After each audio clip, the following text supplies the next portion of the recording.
Bugs crashing your pack's party? Whether they've got paws or sneakers, your pack deserves a home that's protected from pests.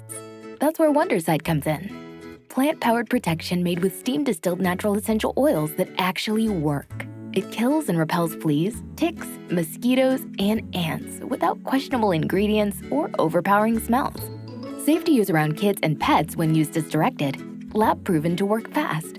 And proudly made in the USA. We offer sprays for pets, people, homes, and yards. Plus, spot-on treatments, collars, and even shampoos. Whatever your pack needs, we've got it covered. Founded by a pet parent looking for a better way to protect her dog Luna, Wonderside's now protected over 21 million lives and counting. You might have even seen us on Shark Tank. Go to Wonderside.com and use code WONDER20 for 20% off your first order. That's WONDER20 at Wonderside.com. Wonderside. Protect your pack with plant-powered Wonderside today.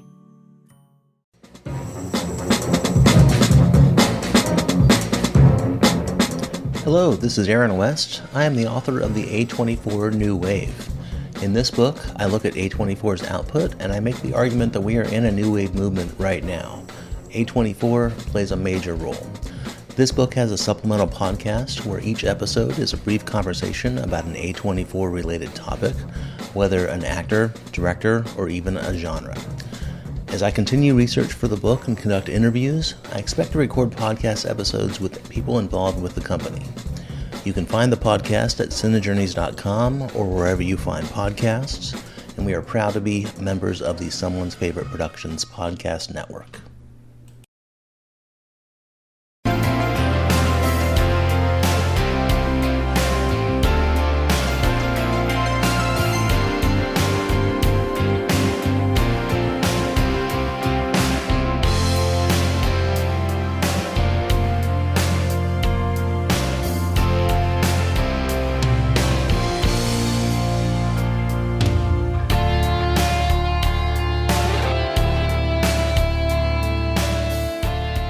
Hello everyone and welcome to the Kulturecast. I'm Chris Stachiw and I'm joined by my good friend, the host of the Wake Up Heavy podcast. You have heard him on here before, though not talking about a film that's as serious as this one.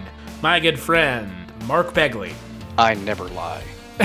Oh boy, yeah, me either. Well, the tagline for this movie is a good one. The closer you look, the less you want to know.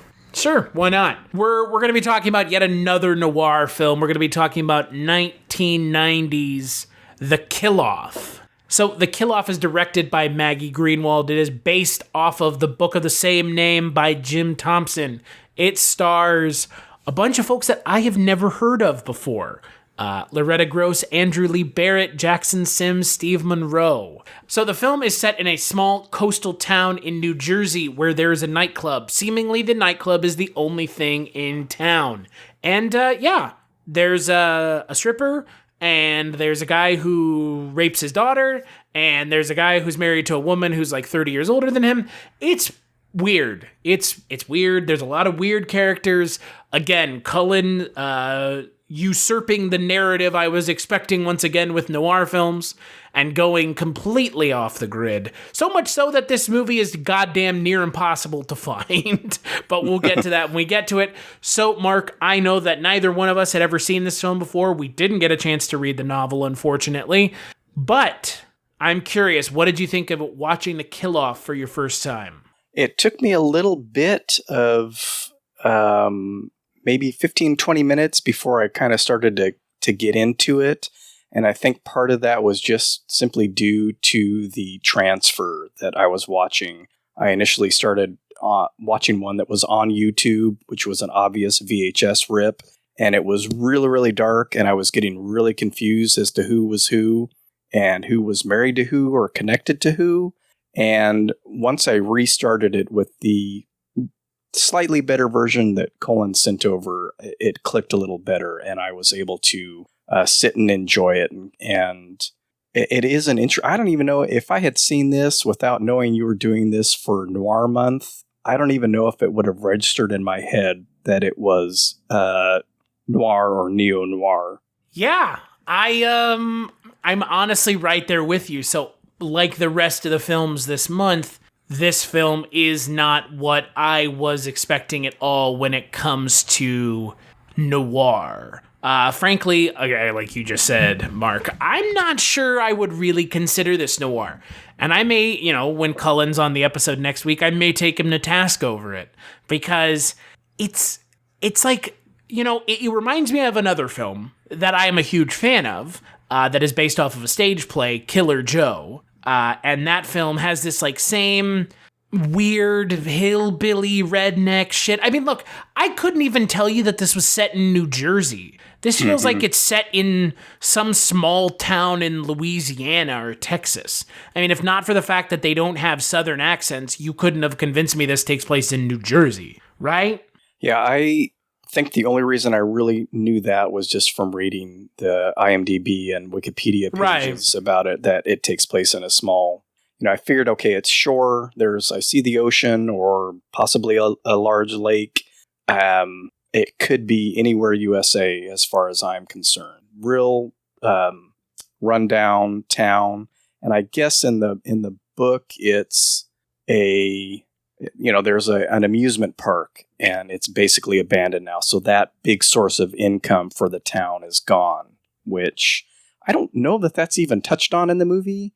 They may have shown amusement park scenes that I just couldn't see because the movie is so dark, but not that it plays that big of a role in the film, but those kind of things like amusement park, abandoned amusement parks or these towns that have died off that were maybe big gambling towns or something like that. That's kind of a noirish little glint for the movie. Yeah, and the story is, having done a little research about the story does seem a lot different in the book than in the film.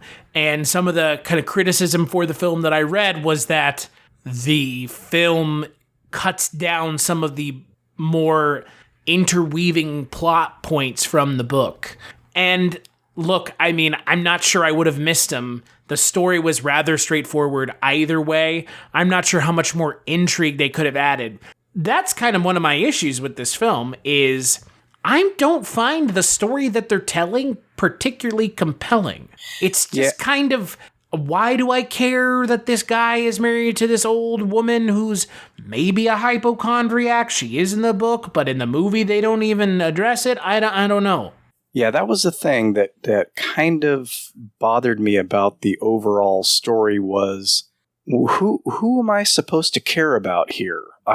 Obviously, I'm not going to care about Luann because she's awful and spreading gossip while laying in bed 24 hours a day and telling stories about everybody else in town or the, 5 or 6 other people that we see in the movie. The most barren town I've ever seen in a film. Yeah. You couldn't convince me. Hello, this is Chris Haskell from They Live by Film. For those that don't know us, Adam, Zach, and I, we built a podcast over the last 2 years that's a combination of film discussion from 3 very different perspectives, as well as industry interviews with the leaders in boutique Blu-ray and 4K community. We started with Deaf Crocodile, but over time we've been lucky enough to speak with Arrow Video, Severin, Mondo Macabro, Vinegar Syndrome, Radiance, Indicator, most of the OCN partner labels. It's been a blast. You can find us wherever you podcast, and also actually recently as part of Someone's Favorite Production Podcast Network. We hope to see you online. There's actually anyone else who lives here. Yeah, that was the other thing too. It was like there's 6 characters and then one scene during the striptease and where there are some extras, and that was about it. It's these, and I don't mind movies like that stick to 5 or 6 characters throughout. But yeah, that interweaving thing, their lives do connect, all of them, at some point. How much more interweaving could there be between them? I mean, I guess we could find a connection between Danny Lee, the stripper, and Bobby, the drug-dealing doctor's son, and maybe Myra and this, the bar owner's daughter and this person. But they all connect in the movie in some way or another, either through Luann's phone calls or through the bar itself where most of the action takes place. So I'm curious to kind of know what else is missing, what other kind of connections, if it's just additional characters or if it's, just even more incestuous, to use that term, which does come up in the film. If everybody is in with everybody else. I guess it's convenient that there's only like 4 characters then. Yeah, and like I said, the thing that this reminded me of a lot was Blood Simple, and I just kept thinking about that, and I don't know if it was because of the bar or because that movie also only has about 5 main characters. The stories are very different, but it was, that's more about the main character's infidelity. There's infidelity in this as well, but it's something that Luann and her much younger husband seem to have an agreement about, at least up to a point, which is kind of an interesting thing, that she enjoys hearing about his trysts with younger women, but when he starts to hide it from her, that's sort of what sets her off ultimately at the end. And so there's infidelity, there's incest that's brought up a couple of times, which is, that's a very noir type of scenario. Right. And usually in those 50s films, it was always just kind of, hinted at and winked about. And I believe, and it's been a long time since I've seen The Grifters, I was hoping to catch it before doing this, but if I'm not mistaken, that deals with incest as well. And that's another Jim Thompson, based on another Jim Thompson novel. If I'm not mistaken, and I could be, it's probably been at least 20 years since I watched that last, that John Cusack and Angelica Houston are mother and son. And whether they realize it or not, I don't remember. I should have watched it before talking about this, but incest seems to come up a lot in those movies and books. So I've never seen any other Jim Thompson adaptations. And Jim Thompson has not come up on the noir writers that I have read. So I don't have any frame of reference, but to your point, there are those noir-ish themes. But those noir-ish themes can be in anything, right? I mean, do you know what I mean? Like, yeah, there's usually some kind of weird sexual proclivity, whether it's incest or pedophilia or homosexuality, and lesbianism was always kind of played around with in the old movies. The bad guys were always homosexual. It was used as kind of this underlying deviancy, and that's not in the Kill Off from what I recall. No. But definitely incest. Definitely, well, not definitely, but rape always kind of creeps into the picture in these. It's all the seedy stuff, right? The underworld, and even though this was made in 1989 and released in 90, it's still kind of skirted around a little bit more just through the gossip from Luann's mouth to whoever she's talking to on the phone. So what did you think of the performances, especially of Loretta Gross as Luann? I actually thought her and her husband, Ralph, and I don't remember the actor's name, but I think they did a fairly good job. Some of the other actors, Pete, the bar owner, was sort of not all that convincing as a tough guy. And Bobby, the drug dealing scumbag doctor's son, his performance left a little to be desired in my. Oh, and did we mention that Georgia Fox is in this? I think it's her first role, and it took me a long time to recognize her again because of the dark print, and I was like, oh, I finally recognize a face, and she's from CSI and TV shows and. So I didn't recognize her, and again, that goes to my, my bigger point of I didn't recognize anybody. Again, the print, like you said, the print doesn't help. I don't believe that there is a Blu-ray version. There's not even a DVD version of this film. So it is one of these semi-pseudo-lost pieces of media, right? I mean, it's, if not for the fact that it was on VHS and someone ripped it from a VHS, we would have no way to watch this. Yeah, I'd be really curious to see a cleaned up print of this and to see if it makes any difference. Again, in my reading, the contemporary reviews for the film noted that it was dark. It was shot, in shadow, and a lot of times characters aren't very clear in the frame. And when you're watching a VHS rip, that just exacerbates that. And to the point of Hello and welcome to Tumbleweeds and TV Cowboys. My name is Hunter. In this podcast, I'll be joined by a different guest each week to discuss a classic Western movie or TV show. I've been a fan of classic Westerns for as long as I can remember, and in recent years, they've become very nostalgic for me. I love the aesthetic, the tropes, and I love seeing different filmmakers' takes on them. At their best, they're incredibly entertaining, rewatchable, and some of my all-time favorite movies are Westerns.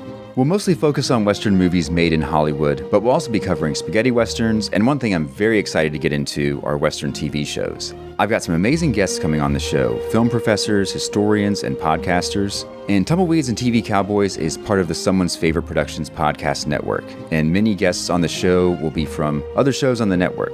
Thanks for listening. Where you kind of start to tune out because you're looking for something to focus on, and you start to miss dialogue and maybe important plot points, and probably would have benefited me if I had been able to watch this multiple times before we recorded to pick up on some more subtle things. Yeah, I agree. I mean, it is a very rough version of the film. And look, most of the time it's, this would be just this is the version we're watching. No, this is the only version you can find. So this is an issue with this film. This is a unique problem with this film because this is the only way to watch it, is knowing someone who has a rip of it. But I'm not sure any rip is going to be better than the one that we had. And even if it was any better, does it really matter how much better it was? Yeah, I would, and it's while I was watching it, I was thinking of one movie that I watched a handful of times with just the crappiest version that is you could even imagine. The movie called Kathy's Curse. It's this Canucksploitation Exorcist ripoff that is just amazingly wonderful. The first 3 or 4 times I watched it, though, was this version that just looks like the film was processed in a vat of urine. It's just awful.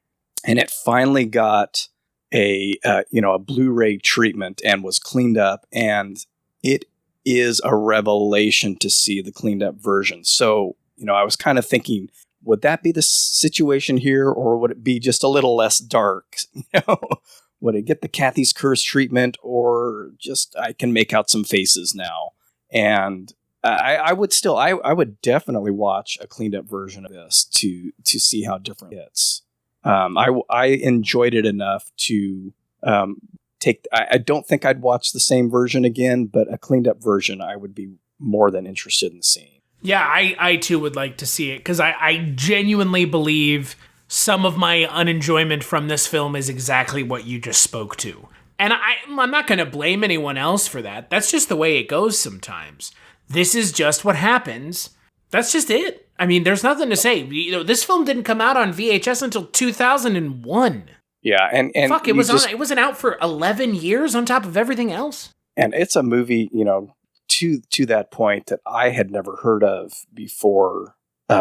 You laid out the schedule for these movies, and there are so many films with kill in the title. Killer's Kiss, The Killing.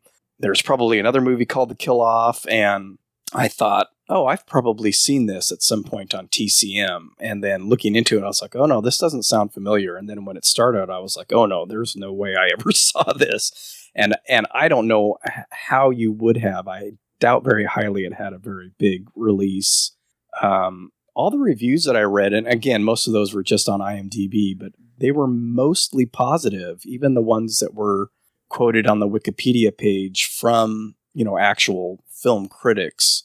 So it just makes me think there's got to be a little bit something more there that's missing with such a crappy print. Yeah, I mean, again, I didn't dislike this film. I think this film is just okay.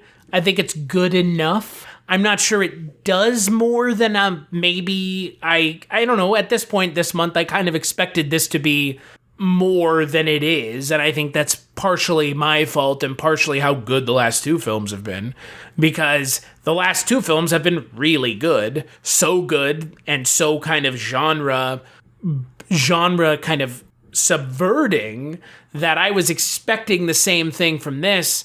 And it's just kind of a straightforward noir movie. Like, if you can admit it's noir, which I think we've already both agreed that the noir connection is, it's noir, all right, because I can't see what's going on, but I'm not sure that was the intention of the filmmaker. But well, yeah, it does have those elements, but it doesn't have, I guess for me, what's missing is sort of a, not that every noir has a detective, but a MacGuffin or a somebody looking for something. You know, it's more, you get the side elements of most noirs, the seediness and the sexual perversions or whatever you want to call them. And it almost seems like a B story in taking the place of an A story. And where's the A story? Where's the crime, or where's the dead body? Where's the hidden jewels? There is money that somebody's looking for, but it's sort of only brought up a couple of times and ends up being, you know, the climax of the film is over this $10,000. And it doesn't seem like it's important enough through the whole film. Like, not everybody's looking for the $10,000. That to me, people that are looking for the $10,000 aren't particularly interesting characters. They're like the side characters. Right. Yeah. And I you know, who are the main characters? Is it Ralph and Luann? Is it Pete? Is it Rags the bartender? He was probably my favorite character, actually. He was good, but again, to your question, who is the main character of this film? I guess if I had to make a determination on my end, I would say it's Ralph. But also, the Ralph, like, the thing about this film that's maybe the worst thing about it, not only does it not give the characters anything interesting to do, or frankly anything interesting to say. Maggie Greenwald did not use almost any of Jim Thompson's dialogue, by the way. They don't even give most of the stories, at least the main story, they don't give the main story a satisfying conclusion. They just don't tell you what happens to Ralph and Danny Lee. They just get away, I guess. Yeah, that was the question that I was actually going to ask. Again, I mean, I very possibly could have watched the ending again, but I was like, wait a minute, did they just leave? Did they leave? Did somebody kill them? Were they killed? No, too? they just disappeared. They just disappeared off screen. Yeah, I mean, that's what I remembered, and then I thought, oh, maybe I missed something because it's dark or I zoned out or something. But I thought, no, that's right. They just left. They got to leave, which again is kind of anti-noir if you think about it. Usually the protagonist doesn't fare so well. No, normally the protagonist is the one dying, or at least getting some sort of comeuppance. I don't understand. I mean, what I don't understand about the film is why not give us a character to connect with? Why do you kind of spread the entire plot over the film as thinly as possible for whatever plot the film has, which I would contend is barely a plot? Because again, I don't know what the hell is going on other than the one character likes the stripper, but she's not a stripper. And he's married to a woman who is a gossiping bitch, and she has money. And that's the whole plot of the film. Yeah, I thought more was going to come of her phone calls and gossip. I mean, I guess it does her in at the end, but not directly. You know, she doesn't make a call about the person that ends up, and I guess spoilers here, the person that ends up killing her. It's more about the money. I'm sure she's spread the rumor about Pete and his daughter Myra, and I believe there is a scene where I don't know if she's saying it over the phone or if she's telling somebody in person. Maybe she's telling Bobby, who for some reason is constantly popping into her house unannounced, that Pete raped Myra at some point when she was very young and he was drunk or something. And that could have been maybe handled a little differently. But, you know, really that first scene kind of sets up like, oh, all this shit is going to fall out because of these phone calls she makes. Because at the beginning, the woman that she's spreading a rumor about, again, about incest, that she's carrying her brother's baby. He goes off and this is unclear as well, whether it's the brother that shoots himself or this woman's husband. Somebody goes and shoots himself, and then she hangs herself. And I thought, oh, okay, all this fucked up shit's going to happen in this movie because of this lady. And that's not really the case. Everybody knows she's a gossip and spreads lies, and who would ever believe a person like that? But yet everybody in the movie does. Apparently, I mean, they keep telling her to stop spreading rumors, and it's to me that's kind of like, why are any of you listening to her? How is it affecting your life, really? I mean, Bobby, you're a drug dealer, so what does rumors about you dealing drugs have to do with anything? Okay, you don't want Pete to find out that you've got Myra hooked on heroin. You don't really need a gossip monger to figure this stuff out. You're doing it right in front of the guy's bar. He's going to figure it out. Right. So, there could have been more impact with the calls. It could have been, again, the thing that keeps connecting these people. Should be the woman in the bed. That's the whole idea of this movie, is the framing device of Luann is interjecting herself into everyone's business. That's the whole crux of this film. Yeah, which, again, it just needed to be stronger. You needed to have this lie about Bobby told to Ralph, put them against, really against each other, not just, oh, Bobby took my job. Well, Bobby's getting Myra hooked on heroin. Well, he could then, I guess, blackmail Bobby and say, I'm going to tell Pete you got Myra hooked. None of that plays out. They don't start working against each other. And maybe that's what's missing from the book. I don't know, having not read it. Well, I would hope that the book has a lot more going on than this, because this would be an awfully boring book to read if it were written as kind of one note as this is. Yeah, and I don't think I've read any. I know I recognize this time period, and this kind of hit before a lot of his books started getting adapted.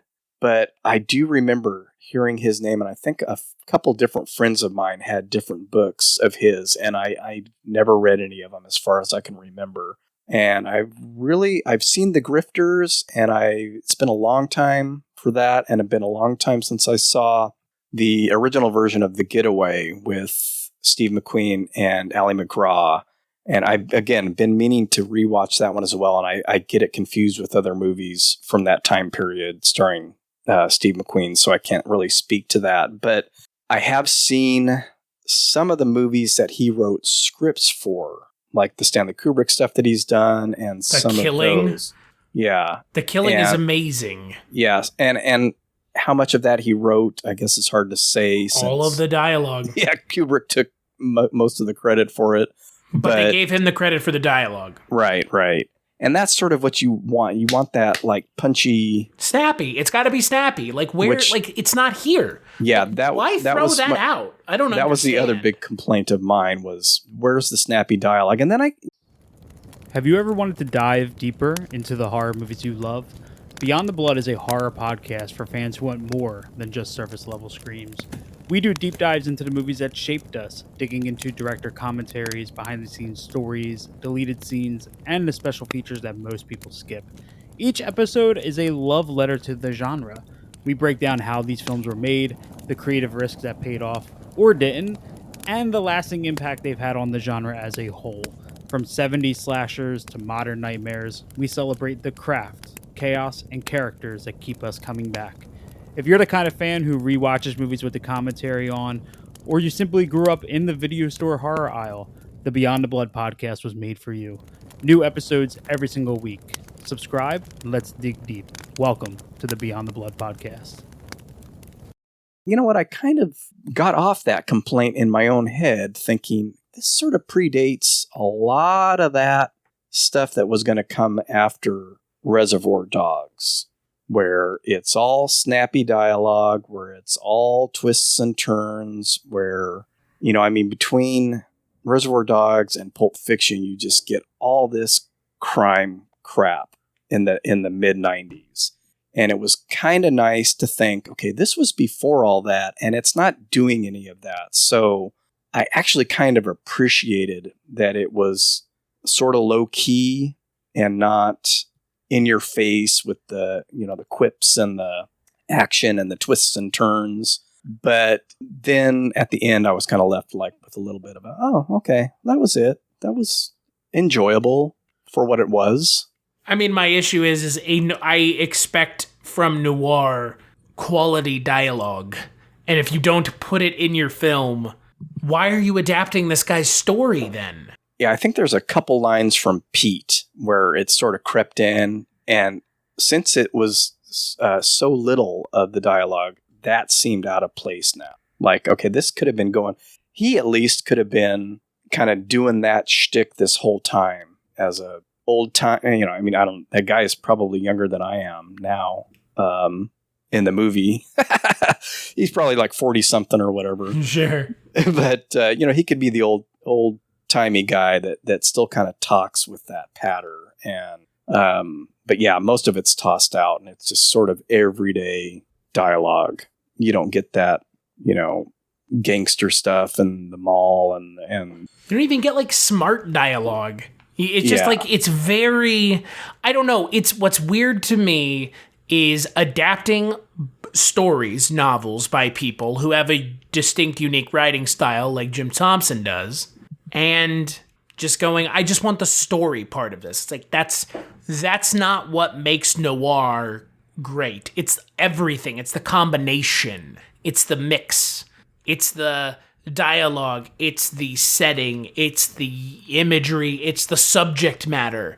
And when you only have some but not all, like this film does, I think we could both agree, this film, even if it is dark as hell, which it is, it still has that noir, neo-noir feel to it. The actors are well cast in their like disgusting human being roles. But the dialogue just doesn't fit. It doesn't work. It doesn't back up and continue to reinforce the noir feel of the film. It actively works against the film trying to be successful. Yeah, and I guess maybe that was a conscious choice to make it naturalistic, maybe, which would be interesting. It's already naturalistic. Just look at the movie, right? Right. And it would be interesting, though, to see that done in a successful way where you... And I was going to say like The Long Goodbye, but even The Long Goodbye retains so much of that, maybe not the quippy dialogue, but it still seems to nail the importance of the dialogue and the back and forth and snappy comebacks and stuff, even though it's set in, 1970s LA and you've got Goofy Elliott Gould as your Philip Marlowe. It still hits that noir feel. And so maybe that is the successful version of this, where you're going for naturalistic settings, you're going for naturalistic dialogue, you're going for naturalistic characters, all inside of a noir wrapping. But yeah, it's still missing that one kernel of noir that would have me saying, yes, this is most definitely a film. It's right there. And look, I mean, I'm not saying that would imminently make this film amazing. Don't get me wrong. And I don't think you're saying that either. This film does have other issues, but it would have helped. That's for sure. Yeah. And I think that would have, again, that and a nice clean picture, it could really lend to a different viewing of the film. The other thing that kept popping into my head, and a lot of this had to do with the music, was the early films of Jim Jarmusch, specifically Stranger Than Paradise. And I want to say, and I'm probably totally wrong, and I could help myself by looking it up right now, but I don't feel like doing that. I think that the first part of that might take place in New Jersey. I could be wrong. It could be just suburbs of New York, but it's got that same real vacant, rundown, abandoned look. Plus, the first thing I noticed about this movie, The Kill Off, was the music. And I was like, man, I have heard this before. And that rarely happens for me. I am not one of those people that can pick out film scores or their composers, just by hearing a couple notes. But at the beginning of the film, there was a lot of shots of the phone lines going through town. So, all these connections are being made. And of course, Luann's constantly on the phone spreading her gossip. And then the music, this real repetitive kind of jazzy music. And I was like, man, this sounds super familiar. So, of course, I looked it up, and it's Evan Lurie, who is the brother of John Lurie, who has worked a ton with Jim Jarmusch, and specifically Stranger Than Paradise and Down by Law, and done the scores for those. And they're in a band together called the Lounge Lizards. So right. I was like, oh, I kind of surprised myself by picking up on that similarity in sounds. And so I was thinking of Blood Simple and Stranger Than Paradise while I was watching the movie. And those are, indie darlings to the nth degree. And I think Stranger Than Paradise may have been made around the same time as that. I know that Blood Simple is from at least 5 years prior, but I that was a big thing for me in the early 90s, all those indie films. And I wonder how this would have played for me back then, seeing a lot of those kind of movies. Probably wouldn't have picked up any noir, but I may have appreciated it as a kind of little indie. I was going to say, also, don't forget, this is the third Jim Thompson film that came out in 1 year. This is the third Jim Thompson film to come out in 1990 after The Grifters and after Dark My Sweet. So... is The Grifters that old? Yeah, from 1990. Oh, okay. See, I was thinking it was like more, a product of the whole Reservoir Dogs, Pulp Fiction thing. I thought it was a mid-90s. Same year as this film. I remember really liking The Grifters, so again, I need to go back and watch that after watching this and seeing if there's any kind of similarities here.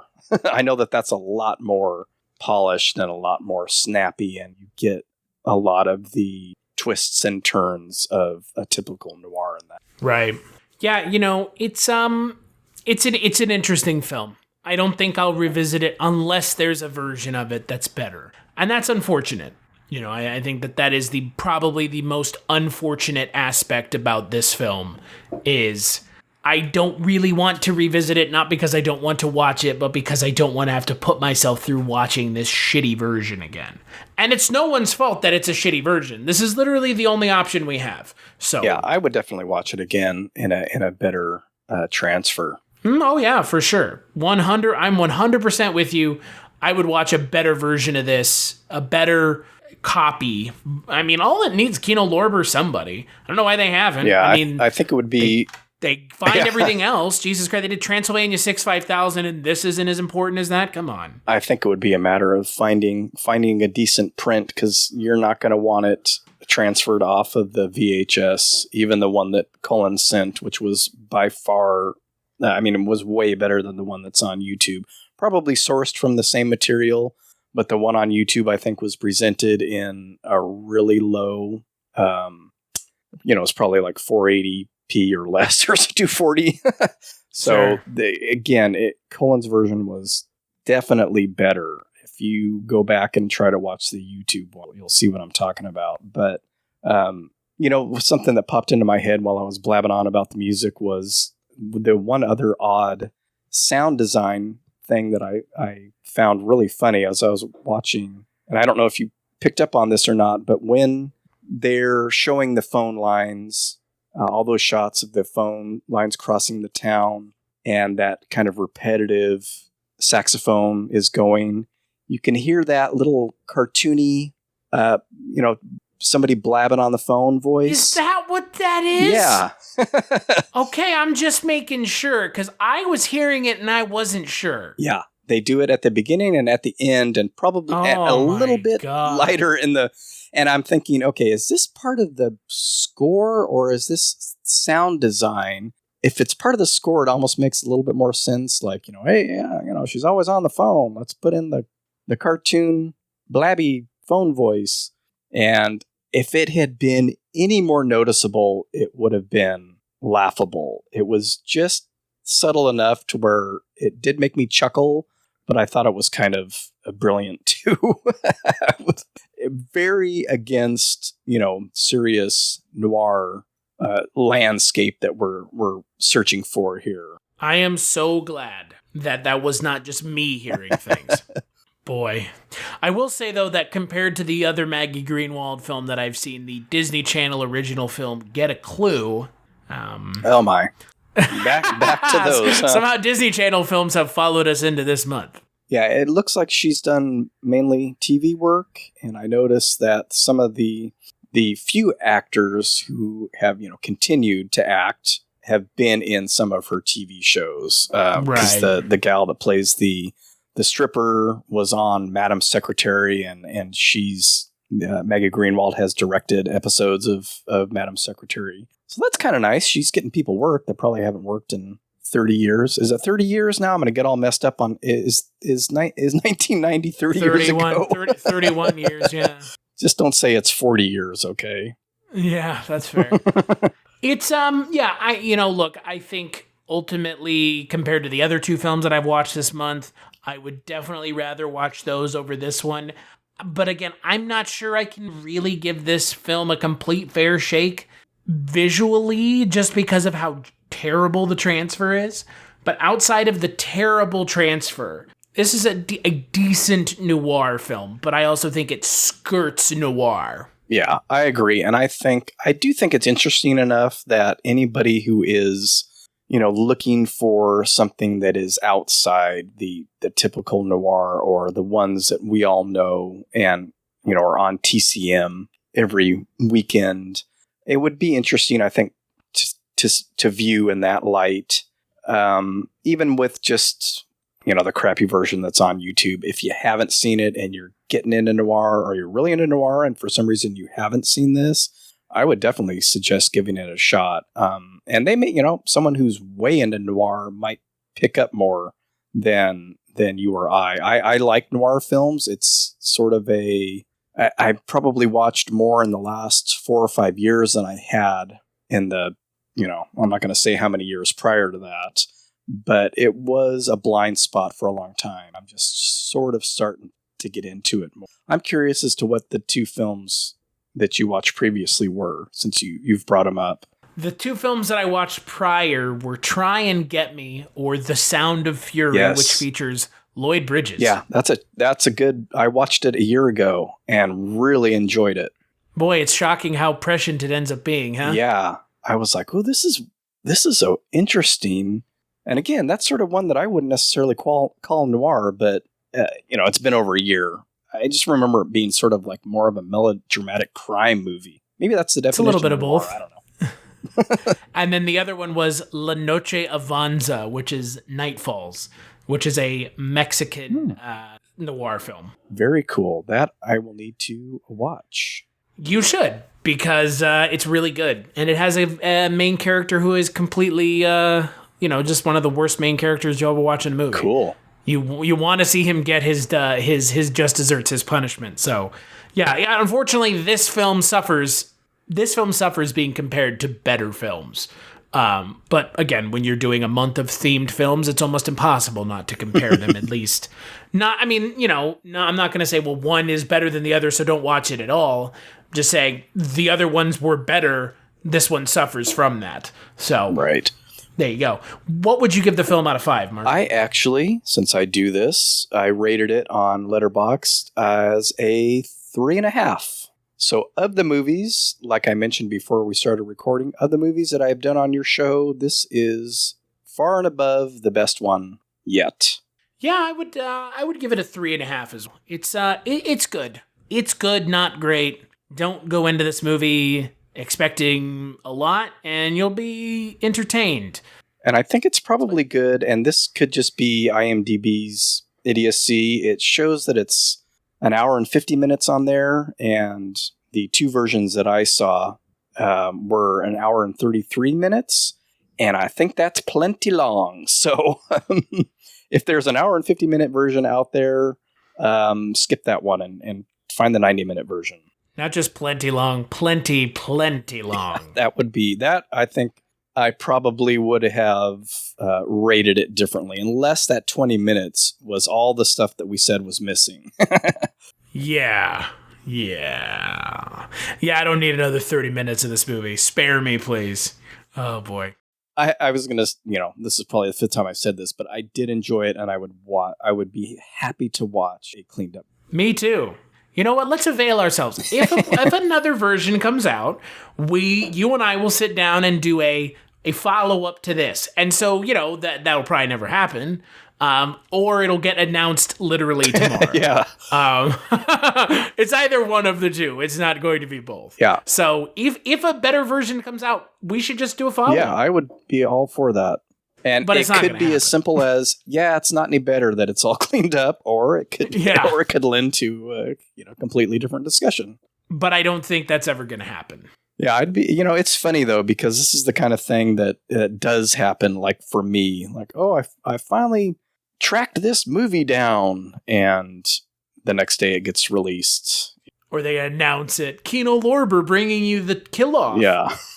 So we're willing it into being right now by saying it's not going to happen. Yeah, it will probably happen though. Knowing my luck, will happen. Knowing my luck because I will just make more work for myself. Well, we don't have to do a follow up right away if it comes out tomorrow. That's fair.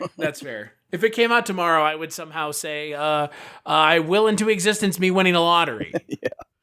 But on that note, let's take a break and we will play a preview for the final Kulturecast of Noir February. Lord, thank you for making me provident, for not putting obstacles in my way, such as women.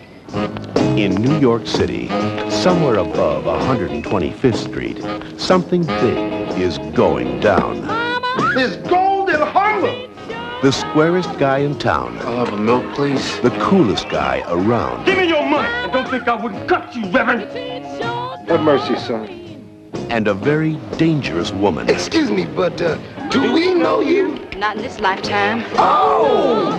In one outrageous night, they're going to turn the town upside down and start a rage in Harlem.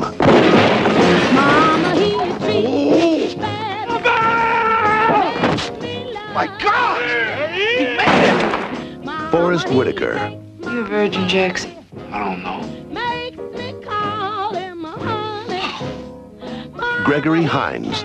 You get the woman, I get the gold. Woman, gold. Robin Givens. Will you marry me? Maybe we should just try this out, like for the weekend, huh? And Danny Glover. I do believe you and I were cut out to do business together. Yeah, baby. A rage in Harlem. See it, or they'll shoot the dog. Just don't let me see you shoot no dogs. That's where I draw the line. That's right, on the final Kulturecast in Noir February, we're going to be talking about A Rage in Harlem. It is a film directed by Bill Duke, which is cool. Bill Duke's also in it, and it takes place in Harlem. And hopefully the version of that film is better than this one. Bill Duke rules. Hey man, he eats Green Berets for breakfast. And is that what he says in Commando? I don't know, but I love that movie. That's my favorite Arnold Schwarzenegger movie. So that's your favorite Arnold movie? Yep. Over even Jingle All the Way? Absolutely. Jingle All the Way does have its moments, though. Yeah, I know. It's seriously the one that I watched the most as a young feller. So I have a soft spot for it. Was that down on the Begley farm there, pal? Hey there, fellas. Okay. I guess I didn't know about your cat milking days in Motown, but hey, you know what? I do love Commando. Commando has, while Commando may not be my favorite Arnold film, it is in my top 3 Arnold, and I think it's second best one-liners for Arnold. Yeah. I think I will tell you my first one after we talk about it here for a second, but Commando has some fucking great one-liners. Yeah. I think it's more nostalgia for me, but it's a good movie. I did a podcast for the Projection Booth last year. It's a good movie. It's like it is a objectively and subjectively good film. I was very happy for that episode, and I think I had either just been able to see it again for the first time in years or shortly thereafter, and I was so happy. It is. I mean, from the scene with David Patrick Kelly, to the scene with Bill Duke, to the villain whose the actor's name escapes me, playing the gayest villain in a film, in an action Vernon film. Wells. Vernon Wells, yeah, the gayest villain in an action film. Commando's great. I will say my favorite Arnold one-liner film is The Running Man. Oh my God, they're so bad. They're great. What are you talking about? You need to insert one right here. Which Just one? Plain whatever he says about Sub-Zero. Yeah. Now, Plane Zero. My favorite one-liner in that entire movie is, "You better leave some room for my fist because I'm going to ram it into your stomach and break your goddamn spine."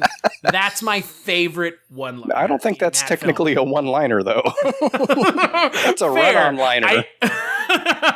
Fair, but Arnold Schwarzenegger is the only actor who could make that into a one-liner and get away with it. Like, it's not like a pithy Pierce Brosnan, like, stick around or, cool off. It's, like Arnold just being like, "Dah, dah, dah," like that noise, but with actual words attached to it. Oh, boy. Someday we'll do Arnold movies. I think we've already done them. I don't remember. That's what happens when you're a podcaster for 7 years. You just start forgetting shit. Yeah, I can't do Commando now because we already did a Mike's podcast. And like, what else do you do? Like, Jingle All the Way? What is there to say? It's a good movie.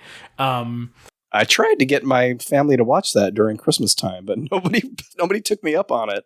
Why not? It's so good. I mean, it's terrible, but it is hilarious. Like, Arnold has no comedic timing whatsoever, and whoever thought he did deserves to be fired. I don't know. They poo-pooed me every time, though. And Sinbad? Why is Sinbad in that movie? What is Sinbad up to right now? That's the real. He needs a website like Abe Vigoda used to have, where it's like, is Sinbad still alive? Oh, Abe. Well, I mean, they had one for Abe Vigoda. Good old Abe. Yeah, he's dead now. But anyway, so speaking of Abe Vigoda, on the final podcast for Noir February, we will be joined, or I will be joined, by our good friend Mr. Mike White, of the Barney Miller podcast and the Projection Booth, obviously, the more important one. Until then, Mark, where can people find you? People can find me on Twitter at Wake Up Heavy. Same on Instagram, same on Facebook if you are still trotting through that hellhole, as I am. Wakeupheavy.com, I probably already said that. And all the regular podcast platforms, I suppose. I think they snatch up your RSS feed whether you like it or not. So look for me where you listen to podcasts. Yeah, they just take your RSS feed without asking. That's fine. Yeah, isn't it? It sure Whatever. is. I agree. Don't make me work. You do it for me. And as for me, you can find me on Twitter at Christmas Claus. I'm just leaving it at this point. I don't give a shit. Kulturecast.com, patreon.com/Kulturecast if you want to, I don't know, about, things. If you want to hear me talk about a thing you want to hear me talk about, patreon.com/Kulturecast is where you could go to do that. So if you want to do it, go do it. $50 and you can program the entire month. The entire month of August this year is going to be us talking about films that someone else that is not a podcaster wants me to talk about. And they didn't take it upon themselves to completely crater the month. And that in and of itself feels like a success. I don't think I'll be showing up for August shows, so don't even ask. Get out of here. Get out of here. They'll probably be great choices. Oh, they are. They're great. They are great choices. Oh, cool. They are very good choices. Good. I won't tell anyone but you what they are, and I'll tell you what they are as soon as we're done recording. So let's get to that point. If you want to find me, Twitter, everything else is gravy. Catch us on the next episode.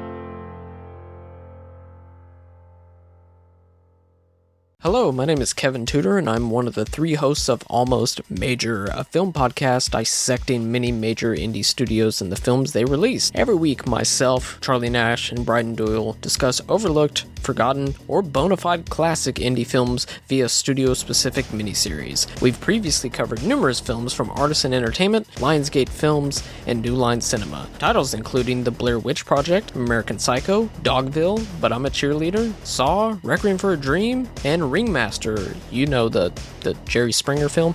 Anyways, we have a fun time every week and we hope you will join us. Subscribe to Almost Major wherever you get your podcasts. Now proudly a part of the Someone's Favorite Productions podcast network.